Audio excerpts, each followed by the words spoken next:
Welcome. Welcome. Okay, Okay. We're here. we're here. Okay, We're live. we're live. All right, I've got this big recording in progress thing in my face. Just I'm not really continue. sure Yeah, what just I'm, continue. okay, we'll just continue. Welcome, everybody. My name is Diane Bean. I'm with Off on Vacation Travel in Bangor, Maine. And we're presenting our phenomenal river cruise that we're going to be going on in October of 2022. And we being Becky Olson, who is one of my phenomenal travel agents, and Stephen, who is our amazing Amawaterways rep. And kick it off, Becky and Stephen. Okay. Well, hi, everybody. I mean, Diane already gave me a good intro, but I'm based in Raleigh, North Carolina. If, we're all sort of over the East Coast, all of Diane's team, but happy to be here and happy to share this awesome new itinerary with Amawaterways with you all tonight. Everybody has their rosé. I think Steve will start us off maybe with a little bit of a toast and an introduction. So, yeah, I'm Steve Bajaka. I am in between Becky and Diane. I'm in Massachusetts.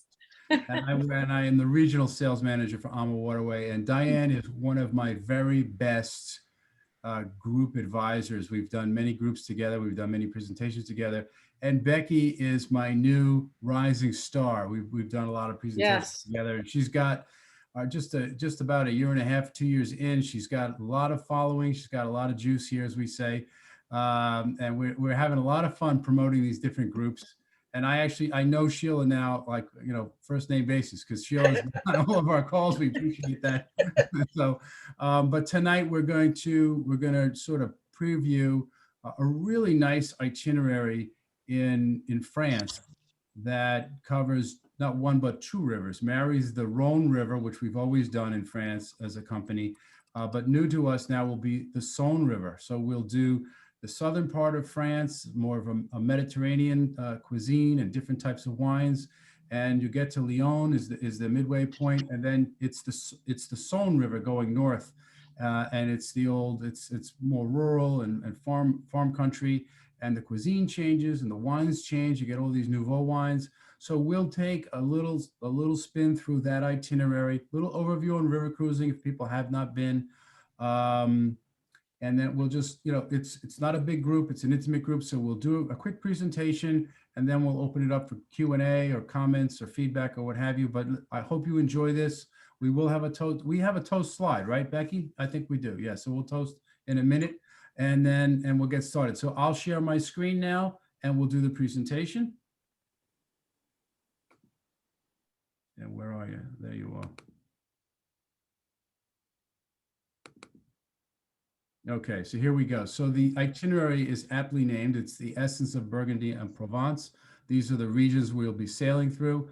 And again, this is sort of curated by Diane. Diane is old school here. She's been leading groups to Europe for many, many years and other destinations. And we've worked together before. And in this case, she's picked one of our most interesting itineraries, and she's got a lovely date for the sailing. So let's take a look. And we've already met our co-hosts here. Anything to add here, ladies, at this juncture? Did you start sharing your screen? I did. All right, I'm not seeing it. Diane, can you see my screen? Switch to shared content. Okay, we're good now. I got it. Okay. Yep. I'm just seeing a big picture of your face and I'm like, I see you, but That's not good. That's not good. So again, there are your hosts. I think we all know each other on the call.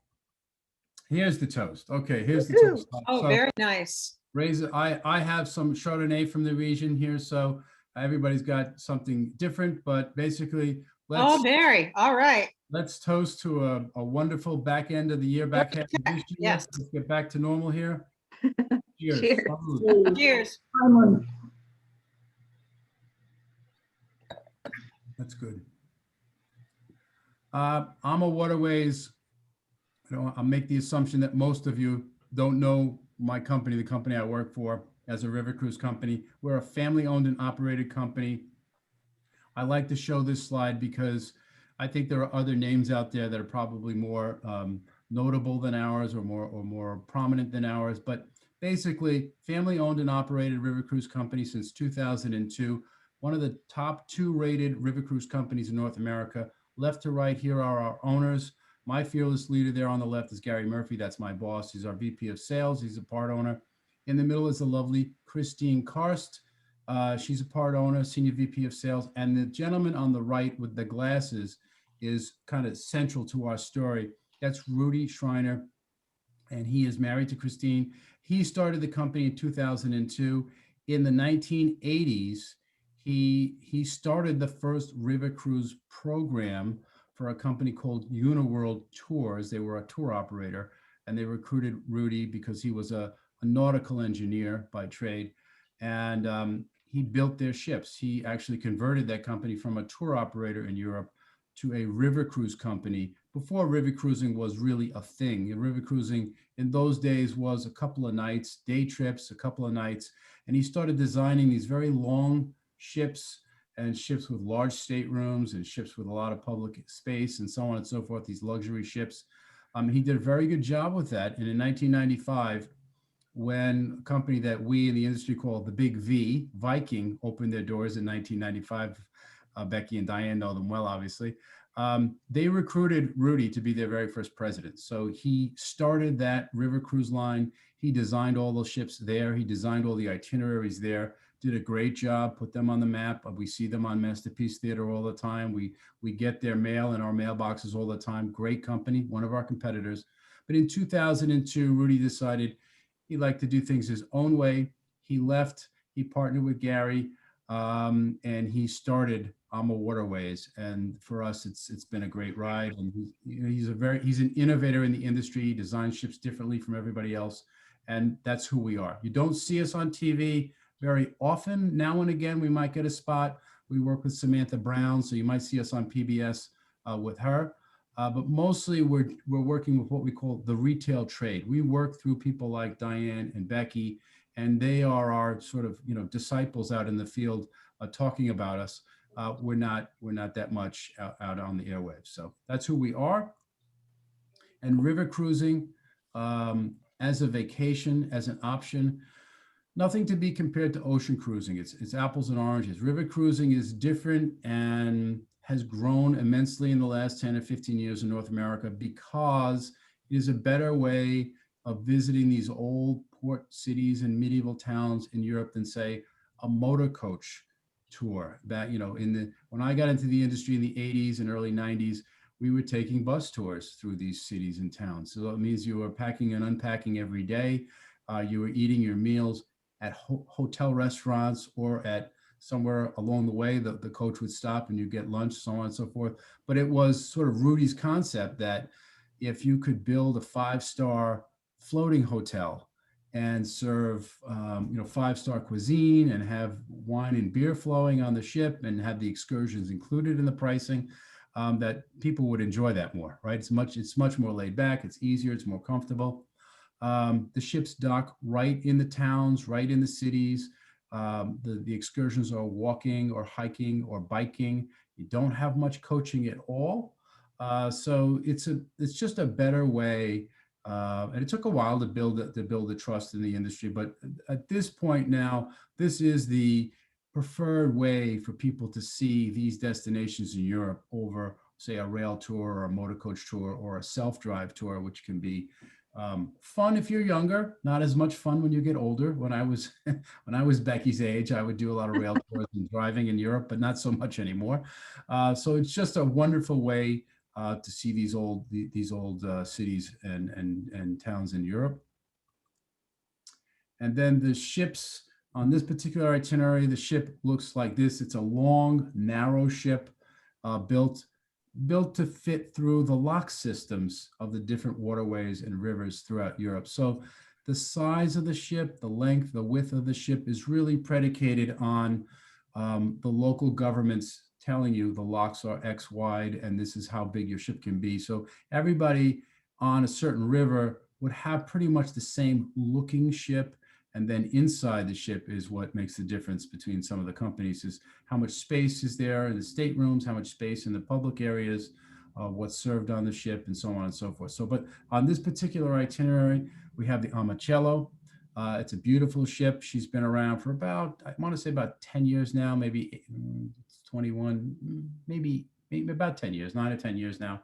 And the stateroom, the typical stateroom here would look like this, with a French balcony on these particular rivers.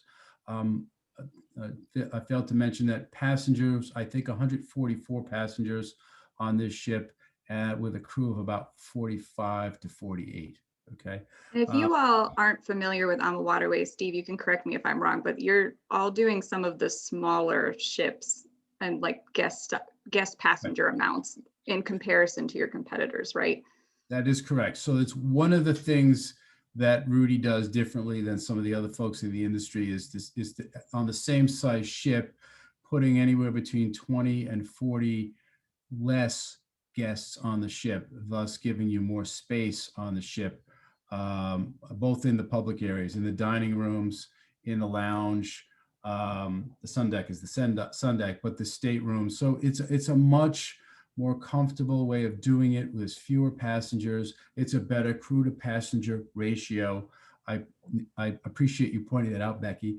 But that is one of the innovations that Rudy brought when he started his own company. Others are, we're the first, and still not that many people do it, but we actually carry touring bicycles on the ship so people can opt to do biking excursions. We'll look at that a little later. So I don't want to get too much into product, because that's not really why we're here, but just to give you an overview or some sense of what a river cruise is. And if you have questions later, that's fine. You can ask me anything you like. But I think a lot of people that have not been on a river cruise probably have been on an ocean cruise, and it's just so different. There's no comparison to draw here. So just wanted you to see what the ship might look like and the staterooms look like.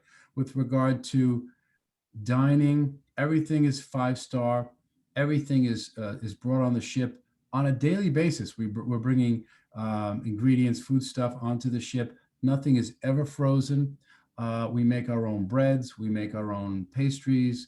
We make our own ice cream every day on the ship. So that's kind of a neat thing. And then everything is, the menu changes every day depending on where we are, what region we're in. And basically the left side of the menu is the European menu. In this case, it's a French menu. And the right side of the menu is more North American fare. So if people do want to, on a particular day at lunch, maybe have, instead of some local cuisine, have a cheeseburger, you can do that. If people want to have a T-bone steak and a baked potato at night, you can do that. That's not what I do when I'm in Europe, but people do. So, and you can mix and match. I tease my wife always, because my wife, she's pretty good about, stretching her palate a little bit, but every now and again, maybe middle of the cruise, she'll say, "Don't get mad at me, but I just want a cheeseburger." So I said, "It's okay. That's fine. I get it." Right. So, but mostly the experience is this, and, the Europeans are smaller portions and they're more about presentation and so on and so forth. And it's just a lovely cuisine. And then there's other opportunities off the ship to do tastings. All of our excursions will have included some type of tasting, whether it's a wine tasting. On this particular itinerary, I don't think you can go a day without taking a wine tasting option, which I'm pretty sure there is one every day almost. There's pretty much one every day. And the one maybe that there's not one, there's a wine and cheese tasting or something like that, but it's pretty close. So, excuse me.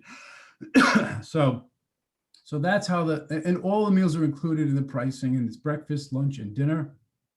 There's also cocktail hour. Yes, and that's this. I'm leading into cocktail hour, sip and sail. Yes, there you go. What's included on the ship with regard to refreshments? Always your coffees, your teas, your soft drinks, but also with meals in the mornings, champagne, any kind of champagne drinks, mimosas, things like that are included at breakfast. In the afternoon, at lunch, and at dinner, we'll serve local beers and fine wines. And this is important to say, because our competitors, not all of them, but most of them do it where there's a house wine that is the same every day, a house white and a house red. And if you want to do something different, it's an upcharge. With us, it's a fine wine every day, but a different one served every day. We will introduce a new white and a new red every day, usually depending on where we are, what's prevalent in the region, but also with the understanding that if it's a Wednesday and we're serving, Chardonnay, but you like the rosé from Monday or something like that, you can just ask your wait server, I'll skip the Chardonnay today. Can we go back and have what you're serving on Monday? So we have that flexibility to do that. It's a lovely program. The wines are very good. I have some of the wines in my home. They're that good that I take photos of labels and then search them out when I get home. So really nice, drinkable wines. They're not a fortune when you get home to buy, $15-20 a bottle, I think, is some of the ones that I have in my wine rack right now. But the sip and sail is important because we then, for an hour before dinner, besides just wine and beer, we'll open up to all the cocktails that we serve and the spirits that we serve. And you're in the guest lounge, you're with the other guests on the ship. The cruise director is there making announcements. What's the entertainment that night? What's the agenda for the next morning? So on and so forth. You're meeting other guests before dinner, before you go down to the restaurant, get a little loose, you meet some people, you make some connections. It is just a wonderful way to relax before a wonderful meal. Now, excursions. This is really where we differentiate ourselves from many of the other cruise lines that are out there on the rivers, is that there are so many options that you can choose from every day. They are all included in the program, in the pricing. I mentioned that we carry touring bicycles on the ships. In France, the ship is not quite as long as in some of the longer rivers like the Danube or the Rhine, so about 20 touring bicycles. All of these waterways, all these rivers will have bike paths along them. Europeans ride bicycles, And far we, more we than- do have a biker on with us. Oh, good. We, Okay. we have John, and he has quite a bit of biking experience. Good. So, he'll like this. yes. So John, these rivers are spaced, that the ports are spaced out nicely, that you could take a bike out with us in the morning and meet us at the next port and get there ahead of us, because we're not sailing very fast. Nautically speaking, these are not very long rivers. And you could go out with 8 or 10 other folks, or you could go out on your own if you wish, and just meet us at the next port. It's just a scenic morning or a scenic afternoon. It's a wonderful opportunity. In this region, there's no hills. It's not a particularly difficult ride. You're talking between maybe 15 to 20 kilometers. In some stretches maybe a little more, some stretches a little less. But we offer escorted bike tours every day. We offer 3 different choices of walking tours every day, usually by pace, gentle pace tour, a moderate pace tour, and then an active pace tour. And then we offer also hiking options. So the hiking option would be typically up to the castle or up to the fortress, whatever the high point of that town is, because always whatever the large structure is, whether it's a monastery, a castle, a fortress, was meant to defend the town and the people back in the medieval times. That's usually the hike. It's straight up. You've got a bit of a grade. It's a nice hike, maybe a mile up and a mile down, and then on the way down you just go through the main part of town. But it's a different perspective, right? And then always where there's some type of specialty tasting, depending on where we are. It might be a cheese tasting, a wine tasting, a chocolate tasting. There are so many opportunities on this itinerary because both sides, both banks of the river are just steep with these vineyards. All these small family-owned vineyards, in some cases, a dozen generations in the family, that kind of thing. And there's just wonderful opportunities for wine tasting and other types of the food tasting. There's one day where there's a cooking class or a wine tasting. So sometimes your big challenge is, what do I want to do today? I don't want to miss the cooking class, but I like wine too, that kind of thing. So it's a really difficult vacation to be on because there's so many great choices, All right? those tough choices. You know what? Sometimes you do. The neat thing about all this, and I say this tongue in cheek, but honestly, when you get back on the ship and people have done maybe 5 different excursions, and now you have these wonderful discussions at the happy hour or over dinner or something like that, it's so much more interesting. And a lot of times I find myself going, I should have done that today. That was but it's a fun thing. It's not a horrible thing to look at somebody else's iPhone and going, that looked better than my excursion. So they're all good. It's all good. And you can mix and match. It's not like you have to sign up for the bike tours every day, right? You could do a bike tour one day, and you can change if you sign up in advance with Becky or Diane. You can change when you get on the ship. It's not the end of the world. And I find that people, when they start to meet other people and talk to other people, they start to go, I thought maybe the hike would be too long, but these folks are telling me that it was pretty easy and that it was nice to look down on the river, look down on the town from the fortress. And so people change their mind as they go. They learn new things. They get a little more wider view of how to do it, and it's all good. So, but that is really what's important here is the excursions. That's what you're there for, to get off the ship and to be with the locals and so on and so forth. So now we'll look at the actual itinerary day by day. And I love the fact that Diane has chosen late October. To me, this is the time to be in Europe. I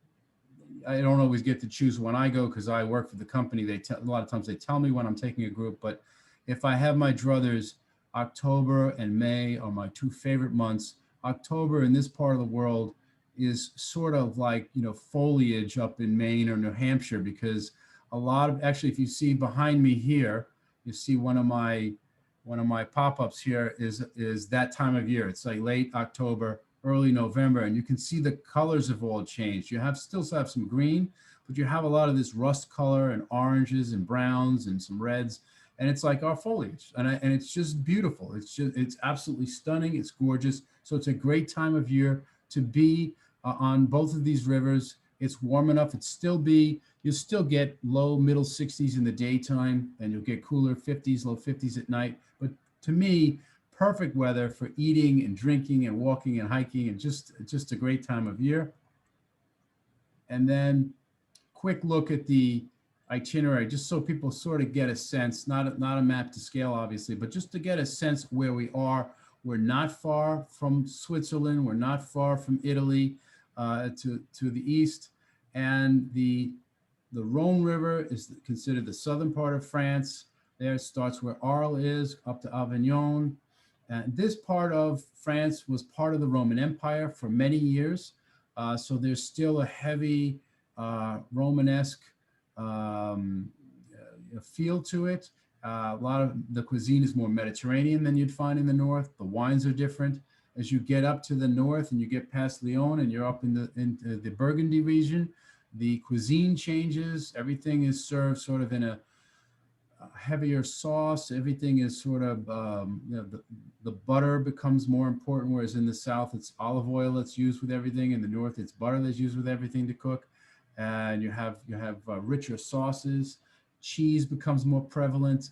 And the wines change. The wines are much younger. They're nouveau wines. They're not they're not fermented as long, right? So very different. So it's a lovely way to sort of get the best of both worlds and compare and contrast. And you see to the left here all the different types of wines, and you could come up with 15 or 20 variations of wines. And you'll learn a lot about wines. It's not necessarily for wine aficionados where you have to know the grape and this and that, but you will learn a lot more about different wines and the different blends of wines from this region for when you come home. And the actual itinerary, we'll go south to north in this particular case, on this particular sailing. And we start in Arles. Arles is an important town in the south of France for 2 reasons. In this case, the old part of town is where Van Gogh lived. Vincent van Gogh lived here for several years. And it was here that he had his nervous breakdown and cut off part of his ear. and you actually visit the house. You take that, if you take that excursion, you'll visit the small home that he lived in at the time. And you do have an option of visiting the sanitarium that he was in for about a year and a half.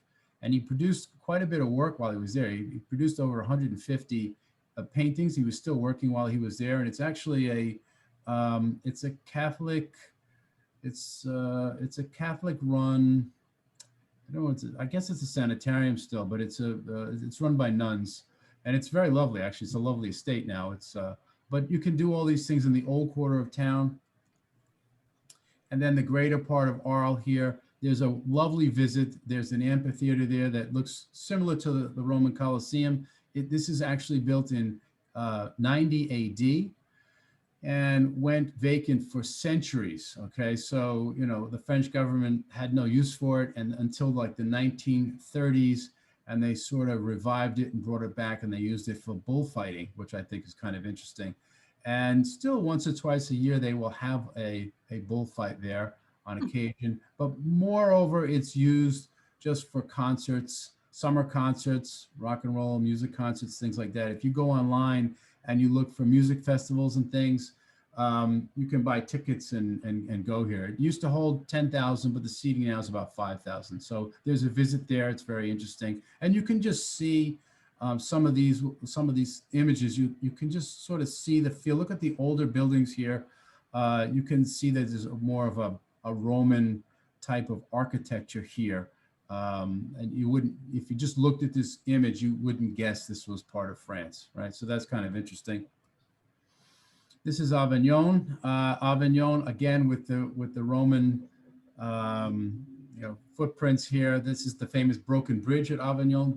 These towns are truly medieval. We're going through areas where the towns, not large populations, and a lot of the structures are from 11th century, 12th century, 13th century. So you will see a lot of these incomplete bridges that are just left standing, and they actually make for wonderful photo ops now. And in the background here is the Papal Palace. And I think a lot of people forget that from about 1308 to about 1390, I'm not sure of the dates, the head of the Vatican was here. The head of the Catholic Church was moved here after some differences in Rome.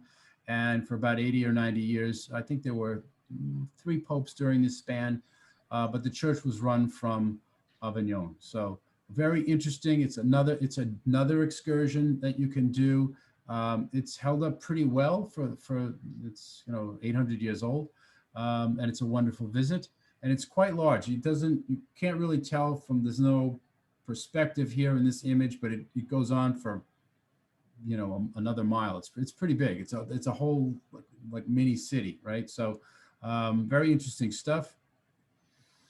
And we do every day, again, just to sort of remind you that there's all these options of things to do and things to eat and things to drink, right? So for me, I try to pace myself at breakfast and lunch, because I know I am going to eat something wonderful off the ship. I'm going to drink something wonderful off the ship. I try to eat healthy in the morning, and then it kind of fades after that. So if you look at this slide here, look at that. You've got this, you've got this wonderful baguettes and some fruit and some, I call the stinky cheeses from the region. I was going to say, this is the stinky cheese, right? Yeah. We get to Lyon, they're famous for the Epois cheese, which, I think Becky's probably heard my story a couple of times. There's a website that rates the stinkiest cheeses in the world, and France has like 3 of them. And this Epois cheese, which I think is the tall one standing up in the back there, which is also the one on its side. You can serve it very young, where it's like butter, or you can serve it a little more aged, which it's got a little more consistency to it. But when we get to Lyon, there is actually an ordinance. I looked it up. Someone told me this. One of my colleagues who's from Lyon, who's one of our cruise managers, told me this story. And I thought maybe she was pulling my leg. So I looked this up. There's an ordinance in Lyon that if you buy Epois cheese, You cannot bring it on public transportation. Wow. you'll get a fine, you'll get a ticket, you'll get a warning or something like that. It's so stinky. You can't Ooh. bring it on the rail. You can't bring it on the buses. You've got to either, get on your bicycle with it or be in your car with it. That's how stinky. But if you can get past the odor of it, it's wonderful. It's just wonderful cheese. Okay. So these are the experience. If you're a foodie like me, you're eating these wonderful things on the ship, but you're also thinking, leave a little space here, Steve, because I'm still what the excursion is. I do not want to be left out of that. I want to have that opportunity. So that's again, another hard decision. Well, another tough decision, So anyway, so also there's a wine tasting in Avignon. Shocking. Who would have thunk? I don't know. If you like wine and food, yes. there's going to be no wrong that this cruise can do. This is really definitely one of the reasons why we chose this. Yeah, I think we're getting the theme across here. And the thing about the wine tastings and the food tastings and the cooking classes is that these excursions are authentic. We're going to small places. There's no large corporate wineries around here. We're visiting little bakeries and little businesses and visiting with the locals. In this case, you're in a wine cellar. You might be out in the actual vineyard doing a tasting. Usually my experience was once with my wife, we were in a wine cellar, very damp, but very, it was like 800 years old, and we're down there and we're tasting white wines with some bread and crackers or what have you and some cheese. And this young woman is, the business has been in her family for like 8 generations, and she's now the hostess, and she's doing these excursions and so on. So just delightful, wonderful. You learn a couple things about wine that maybe you didn't know. You learn a few things about the grapes and what kind of wines you like, or what kind of blends you like and what you don't like, and so on and so forth. It's just a wonderful experience. The one thing I will sort of, the caution here is that sometimes you'll taste something that you really like, and then you realize that it's a very small vineyard and they don't necessarily export that wine to the States. So that always sort of breaks my heart, So I do know that feeling well. Yeah. So my wife will take a picture of the label and look at some app on her phone and go, nope, they don't. We can't buy it anywhere here. So maybe we'll buy a bottle and bring it on the ship or something like that. Or sometimes once in a while we'll buy a case of it and have it shipped, but usually it's a bottle back on the ship. So that's the experience. It's a truly authentic experience every day. Here's Vienne, another great, another Romanesque, medieval, truly medieval. Some of the structures here are, 800 years old. Great walking town, great options here, biking, hiking, walking, more wine tasting, of course. Here's Lyon. This is my favorite city in France. The first time I was in Lyon, I think I was maybe 2 years out of college. I was working in New York City. I had a wonderful gig with a big travel company, and they asked me if I would, kind of host a group, and I said, sure.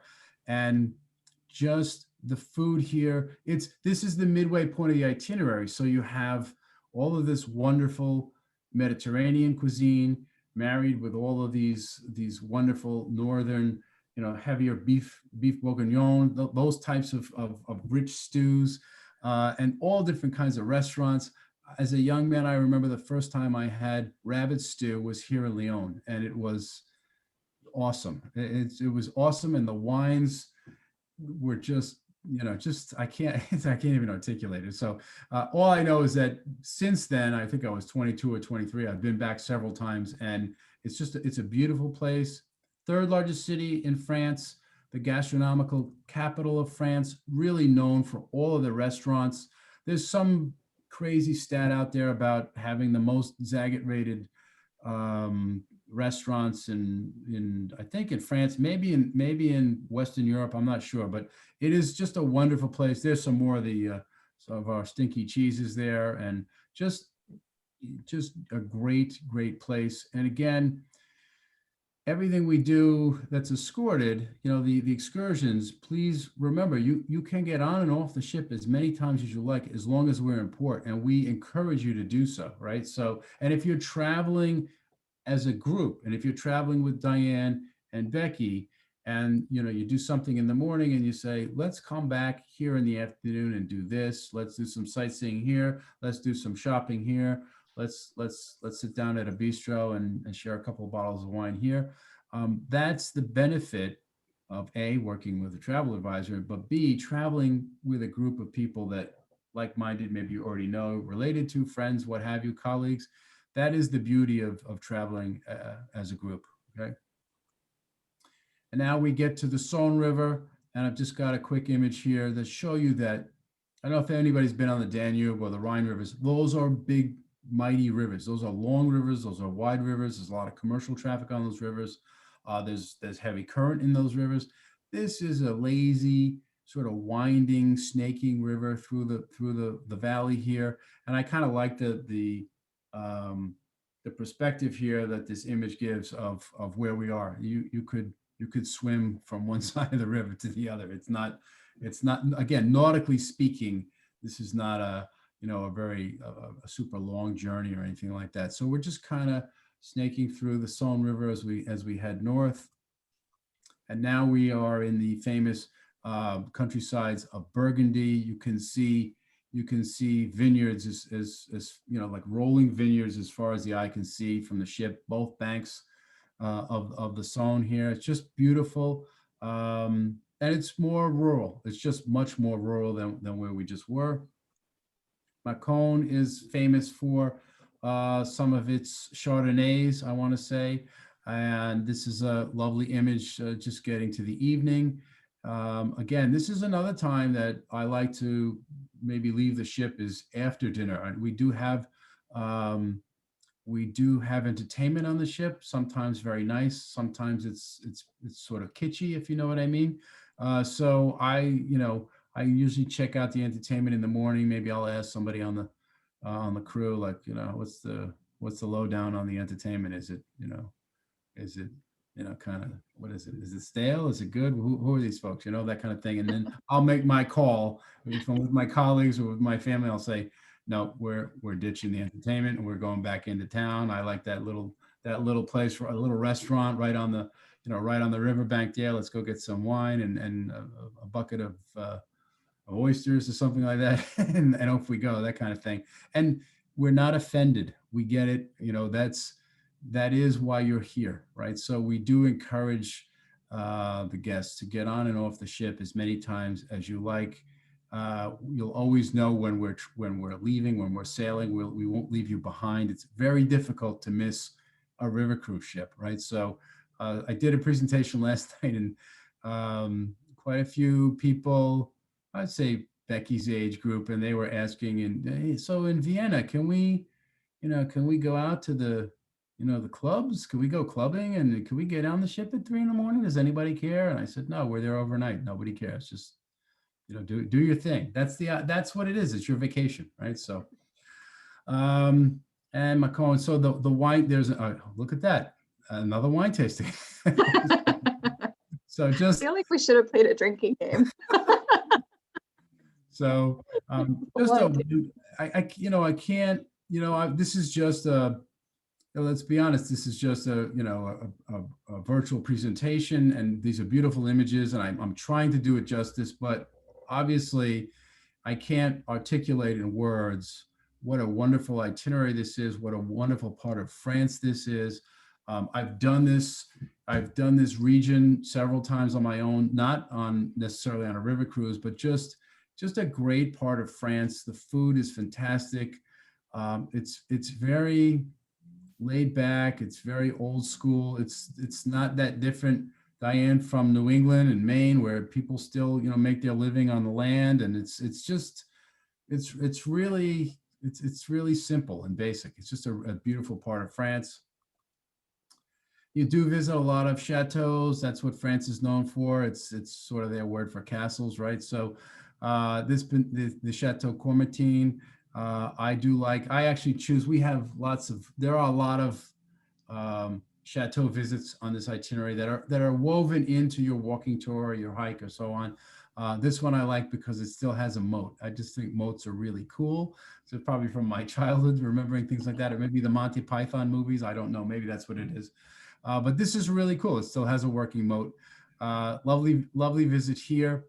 Let's see what else we have. The Chateau de Coche in, let's see, this one is an old fortress. And this one I like because you can still see the remnants of the walls that kind of defended the fortress here. This one was built maybe 13th, 14th century. You can see this you can see the upkeep here. I like the fact that you can see the grounds are really nice. If I'm not mistaken, I see a blue tractor in the middle near the base of the right. So you know that they take care of these things as best they can, as old as they are. But this is a nice visit too. So it just sort of grounds you and shows you how old some of these places are. I do spy. It looks like a new roof on one of the buildings there. So obviously they do keep these things up pretty well. But this is a nice visit as well. And then Chalon-sur-Saône. This is where the cruise is 7 nights. I failed to mention that we sell these as 7-night cruises with pre and post. And this is Chalon-sur-Saône. It's where we disembark. This is another great walking town, medieval walking town, known for their white wines, and another opportunity to drink white wine. I didn't really talk much about the reds, and I apologize. The rosés are lovely in this region. You have the Beaujolais. You have a lot of good red wines on the Rhone, the Côtes du Rhône. There's so many. Côtes du Rhône is just a very generic term, and it encompasses so many different red wines. So there you go. So there are just so many. Normally I'm talking about the beer and the wines because other parts of Europe have these, wonderful beers. On the ship, we do serve beer. So I don't want to scare any of the gentlemen away that maybe don't drink white wine or something like that. We do serve. The French are not really known for their beer, but what we'd have on this ship would be something like something from Belgium, right? So I think it's Stella that we carry on draft, and then you can get some bottles of some more interesting things, maybe Fat Tire or something fun like that. But I don't want you to think it's just wine. It is the best probably region in the world for wine. So you should be thinking about that. But if I do like a good amber ale with lunch from time to time as well. So, but this is just a beautiful region as well. And then if you want to extend, and you'll talk to Diana, you'll talk to Becky as to what they're doing, what are they thinking. But the cruise is packaged. It's a 7-night cruise, and you can buy it just cruise only, and that's fine. We do the air, we do the transfers, we do everything for you. Or you can buy it with pre and post and make it a 10-night stay or a 12-night stay. In this case, the pre-cruise is in Nice. Couple of nights there. You're still with our people. You're still with our cruise director. Will be at the hotel with you. There's some hosted events there. Breakfast is included. Transfers are included. And then the post cruise is in Paris. We're gonna do some Paris as well. Okay, that's why, because you're customizing it, right? I think the Nice and Paris customizing Diane's. Yep. Outbound and the beginning and the end. Thank you. If I'm not mistaken, the pre and post offered by Amawaterways for this trip is Barcelona and Geneva, Switzerland. That's correct.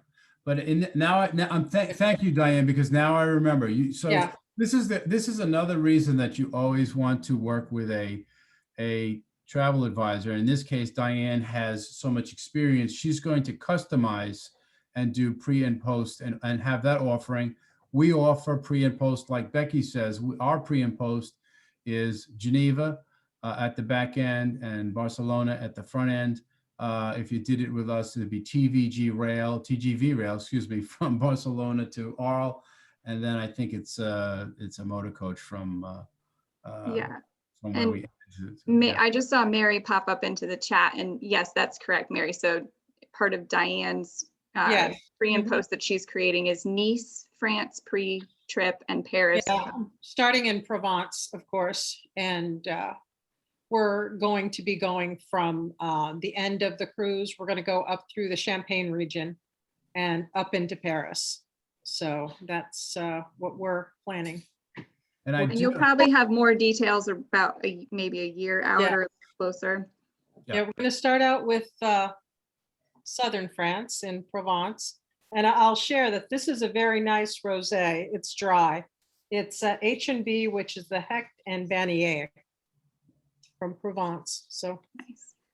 Diane, Mary asked how many nights for the pre and post?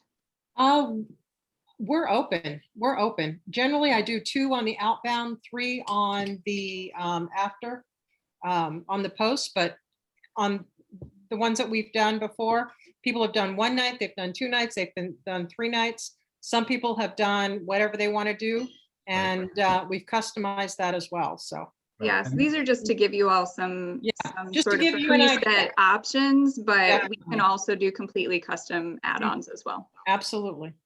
again, that's why you work with a travel advisor. We can't do that. We have 1 option at the end and 1 option at the beginning. That's how we sell it. And a lot of my travel advisors, the ones I work with, will customize and give people different options. I worked with a gentleman the other day. He's doing the Paris Normandy itinerary, and he's got like 5 different options, and he's got like 4 people doing this and 8 people doing this, and That's about right. Mhm. yeah, that's how it goes. So that's pretty common. So, but and great, and they're great options. So we do offer a solo traveler program if people are wondering about that. Many times with regard to hotels and river cruising and things like that, if you're traveling by yourself, you sort of get clobbered with pricing. You know, you're sort of paying for the person that's not in the room or not in the stateroom. And with regard to AMA, we're much more generous and reasonable, and we have You sure are. Mhm. yeah, we I know. have yeah. So we figured out, we weren't always, to be honest, we were not always. The pricing used to be a little more oppressive.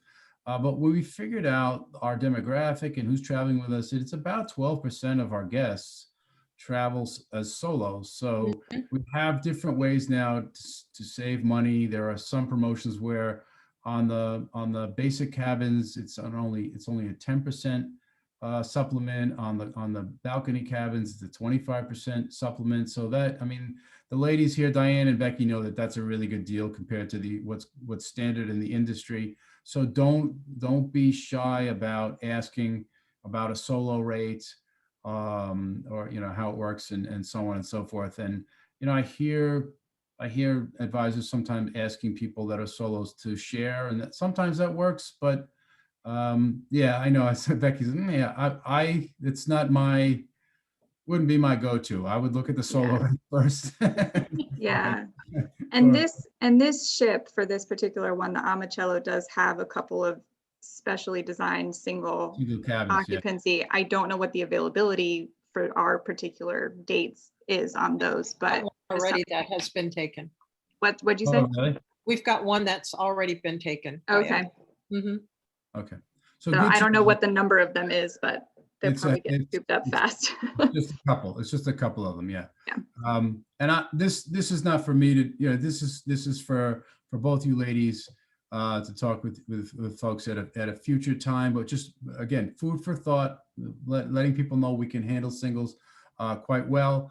And what I like, because sometimes I travel as a solo. If I'm traveling on business, I'm traveling by myself. I like that the first night we have a welcome cocktail reception for all the solo travelers in the library on the ship with the cruise director just before dinner. No, just before the sip and sail, I want to say. You'll meet all the other solo travelers that you're traveling with that week. I just think that's kind of a neat thing. Have a glass of champagne or wine and meet some people from maybe all around the country, maybe a few in Canada, and just say, okay, there's a dozen other people like myself on the ship. Maybe I have some friends for dinner. Maybe I have some people to travel with. Obviously, in this case, we're talking about a group, so you're traveling with a group. But just in general, I just think it's a nice gesture. It's easy. It doesn't cost us anything. It just makes sense to me. It just puts people at ease. Right. We also have a group dinner that we do as well.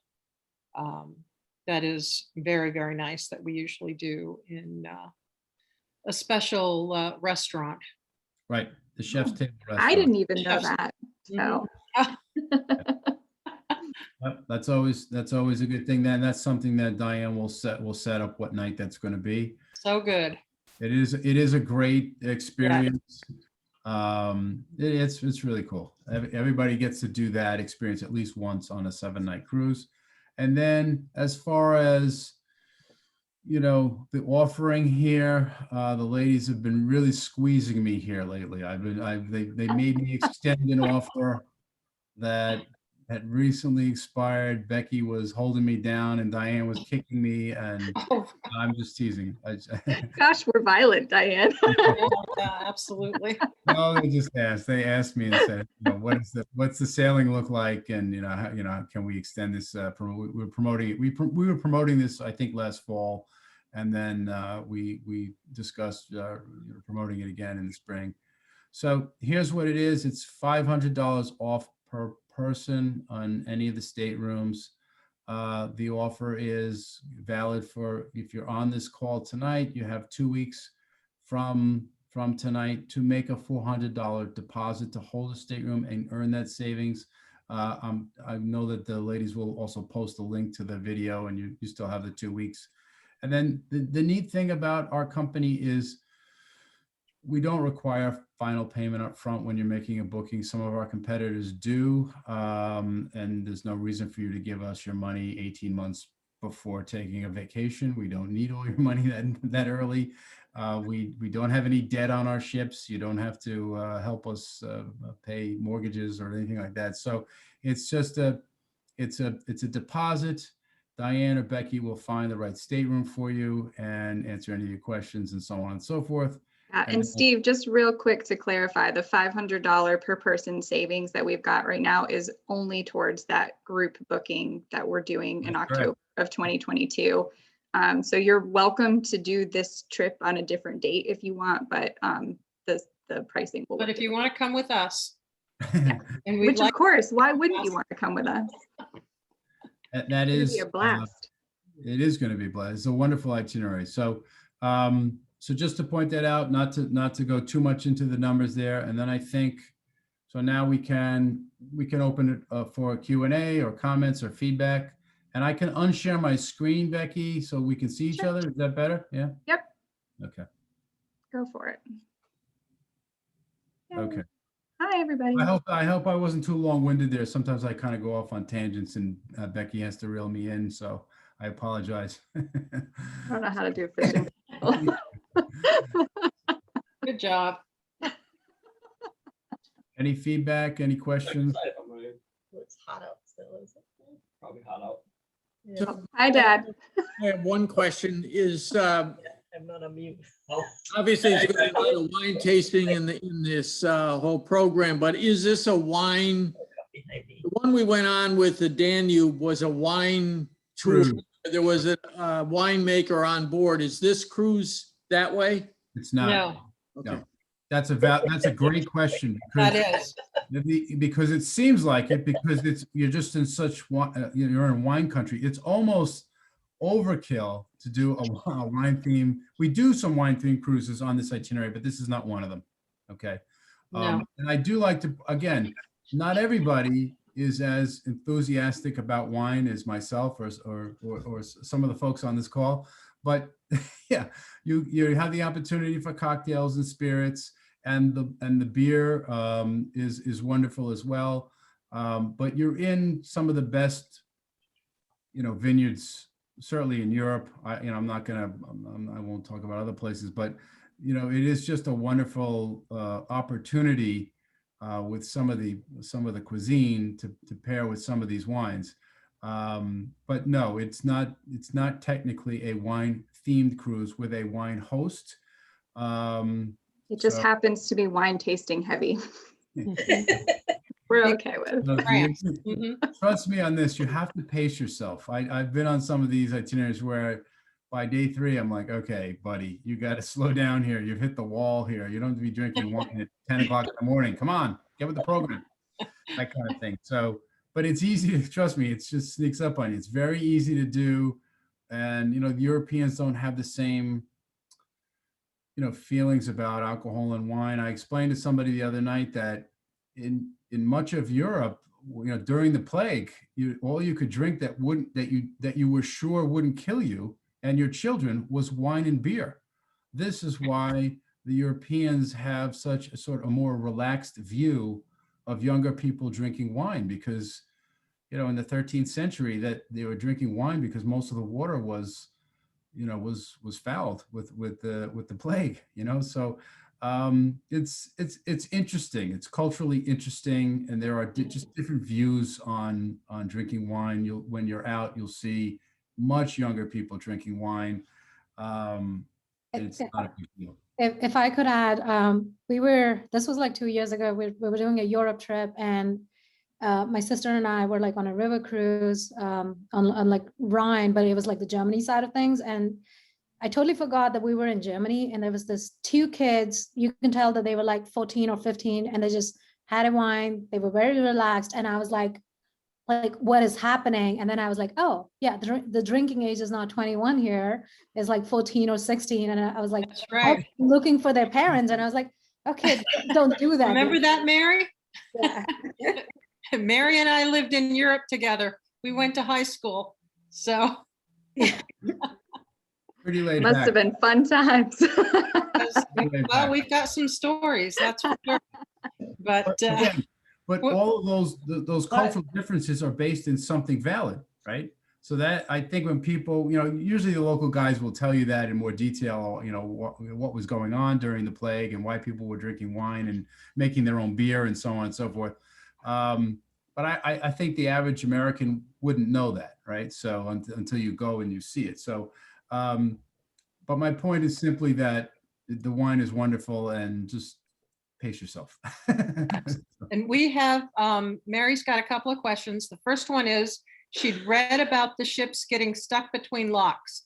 Is this something that happens on occasion? And do we have any locks on this itinerary? There's a couple of locks, not many on this itinerary. So that's a great question, because that's right in my wheelhouse. One of the things that our fearless leader, Rudy Schreiner, did when he started this company in 2002 was he designed the ships differently than some of the other luxury lines were doing. Some of the other luxury lines put a lot of marble on the ship, and granite and marble and mahogany woods, heavy woods. And he was determined to build ships with a more shallow draft, right? The last great drought where the low waters were 2002, as Rudy was getting ready to launch his company. So he was building his ships. His first sailing year was 2003. We can sail these ships in 3 feet of water, right? Mhm. And the last drought, and the ladies probably know, Diane will remember, 2018, there was a I know drought well. on the Rhine and the Danube later in the year. Yeah. Not a lot of snow that winter. That's usually when you get low waters. Not a lot of snow in the winter, and then not a lot of rain in the spring. And we were perhaps the only cruise line that was able to You were sail. the only one. Mhm. Yeah, I think so. And I know that the company Cruise Critic had us at the top at the end of that season by a country mile, as far as how we handled the low waters. They call them low waters. And I want to say that out of something like 1,030 sailings we had, now our sailings were affected. I don't want to, full disclosure, when the water's lower, we can still sail. We cannot sail as fast. So the timing of some of our excursions changed, but we made all of our stops. And that was a really important thing. Whereas some of the folks that had this just, luxurious Italian marble in the bathrooms and mahogany woods throughout the ship, their draft is maybe 6 or 7 feet. So they're grounded. They're stuck. They're stuck under bridges. They're stuck on they're just grounded. That was not the case. Everywhere. Yeah. So that's a valid question. We tend to do very well with that. Someone asked me last night in a presentation, the bigger issue for all cruise lines, I think, is the beginning of the seasons in the spring.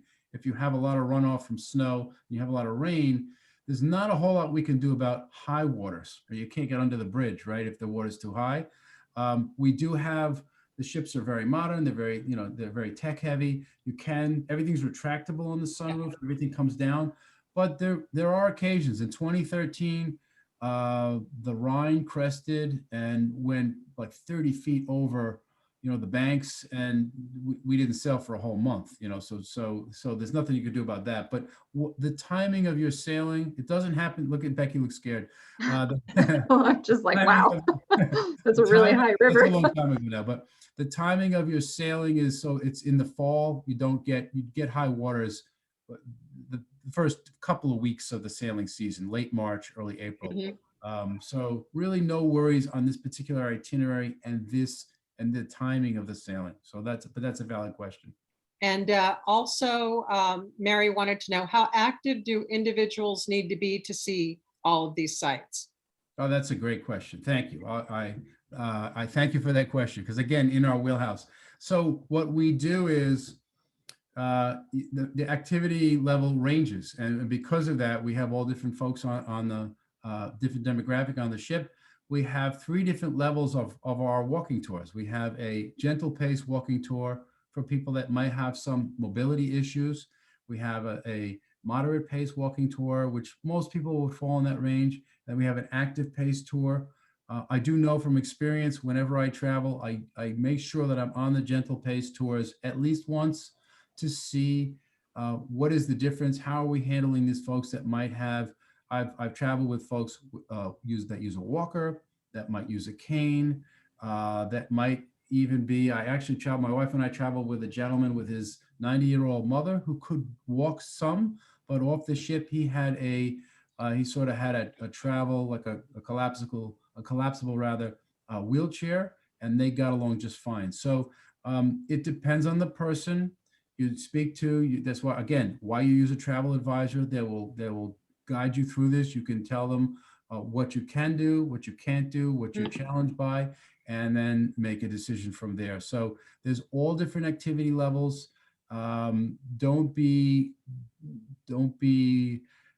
intimidated, so you don't have to do the hike, or you don't have to do the bike ride. You can still see probably everything. You might see it at a different pace. On the gentle pace tours, if there's a grade, or if they say the castle, the chateau is included in the walking tour, we usually put people in cabs and bring them up there. We're very thoughtful that way. Look after everybody. The gentle pace tour would have 2 local guides instead of 1. If anybody's having an issue or is challenged, we'll stay with that person. So that's how we do that. That's how we look after that. Okay. Great. And Kirsten has asked, how long do you port in each location? That's a great question. So that really depends. Where are we on the river? How important is the location? How many things are there to do there? In Lyon, we probably spend the longest amount of time. The bigger the city, the bigger the place, with more options, more things to do, more nightlife, we're probably there till late at night or middle of the night. A lot of times we do not sail until overnight or during the night. Some of the smaller places where the walking tour is maybe an hour and 15 minutes with a tasting, you might get right back on the ship and we sail to the next destination, and you might have lunch while we're sailing. And then you have another excursion after lunch. Depends nautically and logistically, it depends on that, right? So, and you always know ahead of time. You'll get a manifest, you'll get an agenda, you'll know ahead of time. The night before? Yeah, the night before. But you ladies will also know approximately. You'll know how many hours will be in each city. And there's an app now you put on your phone. It's pretty easy. It's pretty user friendly. You can actually what you get in your stateroom, Diane, is now on the app. 3-4 weeks in advance, right? So you can actually, and then you can also follow the ship and see where we're sailing and how fast we're going. And we'll always tell you how long we're in a town. You'll never feel rushed or worried that you're going to miss the ship. In all my years, I think the only people I knew that missed the ship were just flat on their back drunk, and they weren't going to make the ship anyway, that kind of thing. They had an expensive cab ride the next day to catch up with the ship, right? So it's really hard to do. And actually these days now, if you're not back on the ship 45 minutes before we take off, we're going to call your cell phone, right? And just we had one on the last one. Oh yeah, we had to pull over, and the police dropped her off. Okay. Hmm. Then you had a very understanding captain, because they're not always, it depends Yeah. who you are, but a lot of times it's like, hey, get a train ticket or get in a cab. But it honestly doesn't happen. I've never been on a ship where we miss somebody, but I know of instances. I've spoken to other people. I know when I travel with my daughter, my college age daughter, she actually has a curfew in Europe. So I just goes out with her boyfriend and I say, listen, just because we're leaving, we're not sailing till 3, doesn't mean you can get on the ship at 2:45. Okay. So Right. this is, your dad works for the company, don't embarrass me, that kind of thing. Right. So, but yeah, so you have plenty of time in each port, but again, it's decided operationally what's touristic, what do people want to spend time doing, and that really determines how much time we're going to be in a particular port. Okay. Great. Question. What about the rooms? Do they all have water views? So what I showed you was the most, what 80% of the staterooms look like with that French balcony, right? Okay. That's like the mid-range on the ship, and that's about 80% of the staterooms that are on the ship. There are some staterooms that are larger and higher than that, and the cost is it goes accordingly. But there are also staterooms that are more economical than that would not have a balcony. We have what we call picture windows or fixed windows, and they're roughly the same size. They're not much smaller, maybe 10 square feet smaller than that. But it's that you lose the balcony. Now, again, priced accordingly, and depends who you speak with, right? So if I'm traveling on business, I'm in one of those fixed window staterooms. There's plenty of space for me. I don't spend a lot of time in my stateroom. I sleep there, I shower there, right? If the ship is moving, I'm on the sun deck or I'm in the guest lounge. However, if I'm traveling with my lovely wife, I have a balcony room. That's just the way it goes, right? So, so it's totally up to you. I kind of step back from that and let you talk to Becky or Diane, depending on your own preferences, your own budget, and so on and so forth.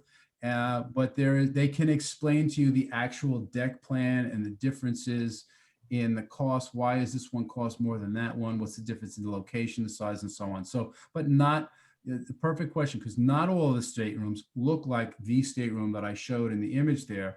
That is mostly what they are, but not all of them. You want to spend a lot of money, you can get into a suite, and that's lovely. But some people would rather spend that money on other parts of their vacation, right? So everyone is different. And for me, I don't, because I've been doing it for so long and staying in what we call the category Ds and the category Es, I'm fine there, right? There's plenty of space for my stuff. The bathroom is not any different. The shower is not any different, anything like that, right? So I'm fine there. But again, if I'm traveling with family, and then it's a whole different proposition, if you understand. Yeah, and I think just to answer sort of your base level question, Michelle, is there are no interior rooms, so they are all exterior facing. So they're all going to have a window to the water at a bare minimum. And on this particular ship, it's going to vary ship to ship, but on this particular ship, most of the rooms are French balcony, which I think for the time of year that we're going to, I think, Diane, we've talked about this, like you don't necessarily need like a sit out balcony for late October. Like I think just having that French balcony is going to be really nice. It'll be just beautiful, period. You'll just be within steps of getting out to the deck anyway. Probably less than 100 steps from wherever you are on the ship, or there's actually a small elevator as well between the decks. The ships these are small. These are what are considered smaller rivers nautically. If you're on the Rhine or the Danube, the ships are longer and wider. So the staterooms tend to have more full balconies that you can sit outside, right? They have twin balconies. They have a French balcony and a full balcony. On the French waterways, we sort of looked at them. They're not really wide rivers. The locks rather are a little smaller. So the ships tend to be smaller, not as long, not as wide. They don't hold as many passengers, and they tend to have these French balconies. We did just move one of our longer ships. The rules just changed on the Rhone, but not the Saône. So we have a ship that was moved last winter from the Rhine to the Rhone, and it will do a different itinerary called the Colors of Provence. So that's big news for us that we'll have a larger ship on the Rhone River. But the ship we have here is a more traditional French ship with the French balcony staterooms. And I see Mary had a question, if I'm not mistaken. Did you see? Mary wants to know, is one deck more preferred over others? I mean, yes and no. I mean, this is why you'd speak to Diane or Becky. You do, the main deck is where the staterooms without the balconies are. There's only about 10 staterooms like that on the ship. And then you only have 3 decks on the ship. So there's the main deck, there's the second level and the second and third levels then are where you start to have the discussion with your travel advisor as to, what's the value here? What's the difference in cost? Is it worth the upcharge for this location, that location? Do I want to be in the rear of the ship? If I'm in the front of the ship, am I too close to the guest room? There's all of these things to talk about. To me, there are no bad cabins on the ship. Honestly, I don't, again, I agree, there are none. There are no bad cabins on the ship. Not a one. And and you guys can correct me if I'm wrong, but this isn't like an ocean cruise liner where they might advise, like if you have seasickness, you want to stay towards the middle. This isn't that, so. Nothing. You just glide. It's only gliding. Bottom ship, the engines don't make a lot of noise. There's no lifeboats outside obstructing your view or anything like that. First of all, when you get on the ship, the funny thing is when you get on the ship, the safety instruction, I've been on ocean cruises with my family many times, and you've got to do the lifeboat drill and you got to put the things on.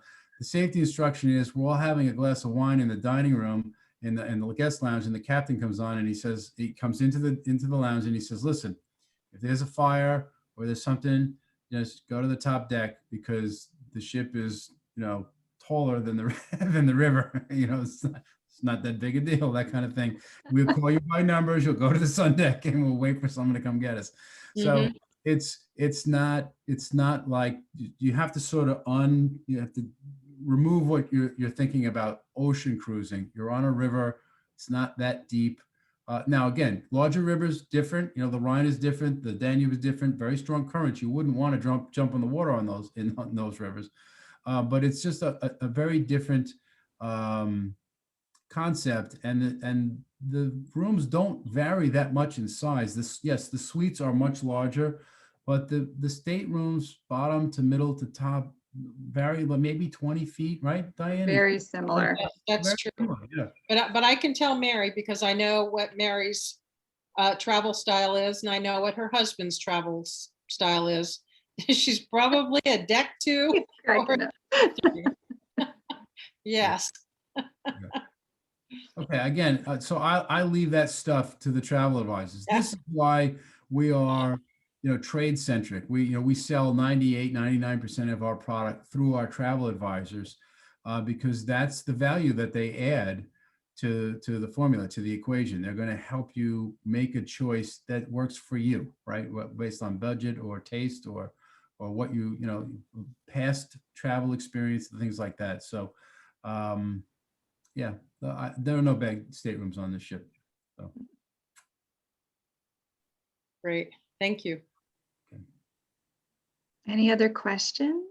This is a good questions in this group. Yeah, you have some very astute people on the call, well-traveled people, it sounds like, and people that, I think I might have some ringers here in the, some people that maybe work for my competitors. Let me look closely here. I can't tell. I don't know.